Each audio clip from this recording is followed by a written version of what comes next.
Ya, assalamualaikum warahmatullahi wabarakatuh. Alhamdulillah, wala haula wala quwata illa billah. Puji syukur kita panjatkan atas kehadirat Allah Subhanahu wa taala yang mana dialah zat yang ada sebelum ada itu ada dan akan selalu ada sampai ada itu tidak ada. Selawat serta salam tak lupa pula kita haturkan kepada junjungan kita yakni Nabiullah Nabi Muhammad Sallallahu Alaihi Wasallam. Mungkin langsung saja. Pertama-tama perkenalkan, nama saya Fadil Fikri, jurusan Akidah dan Filsafat Islam semester 6. Saya membuat video tersebut tentang pandangan Marx terhadap kaum kapitalis dan pekerja. Video tersebut gunanya untuk melengkapi tugas mata kuliah yaitu filsafat nilai dengan dosen Bapak Mursidul Haq Espil MPhil. Pertama-tama saya akan jelaskan dulu siapa itu Karl Marx.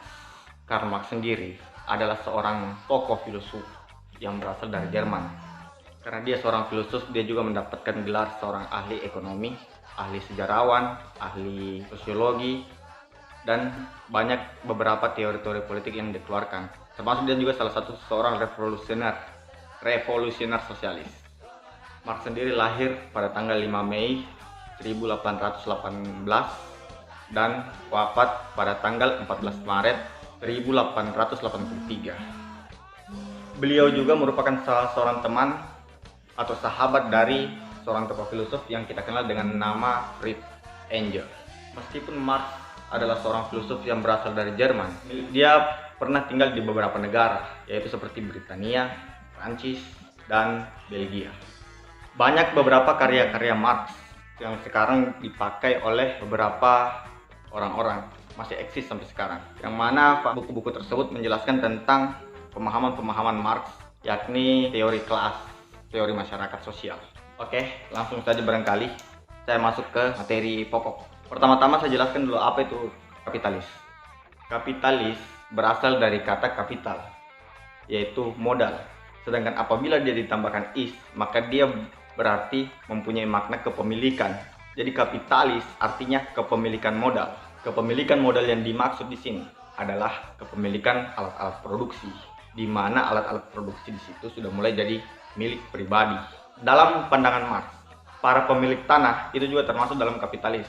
Sebenarnya di zaman dulu, para pemilik tanah itu dikatakan tuan tanah. Cuman pandangan tersebut beda-beda tipis dengan kapitalis karena sama-sama memiliki modal, yaitu modalnya para tuan tanah adalah tanahnya itu sendiri. Itulah makna kapitalis. Nah, selanjutnya yaitu yang tentang proletar atau kaum pekerja, atau dengan kata lain adalah buruh di sini atau kaum proletar di sini adalah orang-orang yang mengabdikan tenaga kerjanya kepada kaum-kaum kapitalis, di mana tenaga kerjanya tersebut dibalas dengan berupa upah atau gaji yang berasal dari para pemilik modal. Jadi nanti saya akan bahas antara kaitannya para kapitalis dengan para pemilik modal dalam pandangan Marx. Biasa orang kenal dengan sebutan Marxisme, yang mana teori Marxisme ini disempurnakan oleh orang sesudahnya yang bernama Lenin. Makanya teori-teori Lenin yang menyempurnakan teori Marx itu dikatakan Leninisme. Jadi orang menyebutnya dengan Marxisme-Leninisme atau dengan tingkatan manis. Teori Marxisme tersebut menyatakan bahwa manusia itu berkembang melalui yang namanya persaingan kelas. Dalam pandangannya tersebut yaitu persaingan kelas antara kelas pemerintah atau kelas borjuis yang mana mereka memiliki modal dan kelas buruh atau biasa dibilang kelas proletar yang mana mereka menjual tenaga buruh mereka pada para pemilik modal. Marx pernah memprediksi bahwa seperti halnya sosioekonomi, para kaum kapitalis akan memproduksi ketegangan internal yang mana mengakibatkan kehancuran diri mereka sendiri dan kemudian akan bergantikan dengan yang namanya paham sosialisme. Jadi singkatnya, paham kapitalisme akan berganti dengan paham sosialisme. Itu menurut pandangannya Marx. Paham kapitalisme sendiri adalah sebuah paham yang sangat terkenal pada zamannya Adam Smith, yang mana teori-teori Adam Smith tersebut banyak digunakan dalam buku-buku ekonomi, apalagi ekonomi bisnis, yang mana banyak kata-katanya yang menjadi suatu dorongan bagi para pembisnis atau para pemodal atau para kapitalis, yaitu mencari untung sebesar-besarnya dengan modal sekecil-kecilnya. Itulah yang banyak diterapkan oleh para kaum-kaum modal atau para kaum-kaum kapitalis. Kapitalisme sendiri memiliki 3 cara untuk bagaimana cara mereka mencari keuntungan dengan sebesar-besarnya demi diri mereka sendiri. Yang pertama yaitu akumulatif. Akumulatif sendiri dalam kapitalisme adalah bagaimana caranya orang-orang kapitalis atau orang-orang pemilik modal mengeluarkan modal sekecil-kecilnya untuk mendapatkan untung yang sebesar-besarnya seperti yang dikatakan Adam Smith tadi. Dengan cara bagaimana? Dengan cara ya seperti memotong upah para pekerja, itu akumulatif.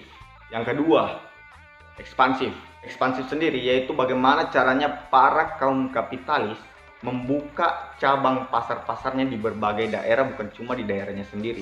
Saya ambil contoh, saya seorang pemilik modal, saya punya perusahaan tentang perusahaan baju. Tidak mungkin baju-baju yang saya punya itu saya jual di daerah saya sendiri, melainkan untuk mencari keuntungan sebesar-besarnya bagi diri saya harus membuka cabang kantor saya, cabang penjualan baju saya di berbagai daerah seperti misal di Toli-Toli, di Banggai, di Makassar, di Jakarta, agar supaya para pembeli banyak yang berdatangan dari berbagai penjuru datang ke cabang-cabang yang saya buat tersebut. Dan yang ketiga yaitu eksploitatif. Eksploitatifnya di sini adalah bagaimana caranya seorang kapitalis, seorang pemilik modal mempekerjakan para buruh dengan menguras habis tenaga mereka. Dalam cara-cara tersebutlah Marx menilai bahwa para kaum kapitalis, para kaum pemilik modal itu menciptakan suatu kesenjangan kepada kelas di bawahnya, di mana di situ terjadi yang namanya sistem penindasan. Marx sendiri menilai untuk bagaimana caranya supaya borjuis ini runtuh, yaitu jalannya dengan cara revolusi proletariat. Nah, revolusi proletariat sendiri yaitu bagaimana caranya para kaum proletar itu dapat menguasai alat-alat produksi agar penindasan terhadap mereka itu dapat dihilangkan. Karena pada zaman itu yang memiliki alat produksi adalah dia yang berkuasa.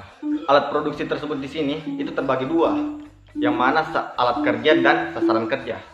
Alat kerja sendiri yaitu seperti mesin-mesin pencetakan, mesin, pokoknya segala macam bentuk mesin, atau kalau dalam tradisional punya ya seperti parang, pacul dan lain sebagainya. Itu alat-alat produksi semua. Nah, sedangkan sasaran produksi yaitu tempat di mana mereka untuk berproduksi, yaitu seperti pabriknya itu sendiri. Nah, hal seperti tersebut yang harus dikuasai para kaum proletar agar dapat yang namanya kesetaraan. Jadi mungkin itu saja dulu yang saya sampaikan tentang materi saya. Jika barangkali ada yang kurang dimengerti atau kurang dipahami, silahkan komen di bawah sini.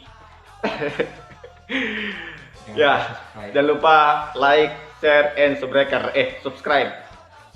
Oke, see you next time. Saya lupa bersalam. Assalamualaikum warahmatullahi wabarakatuh. Salam Rasulullah.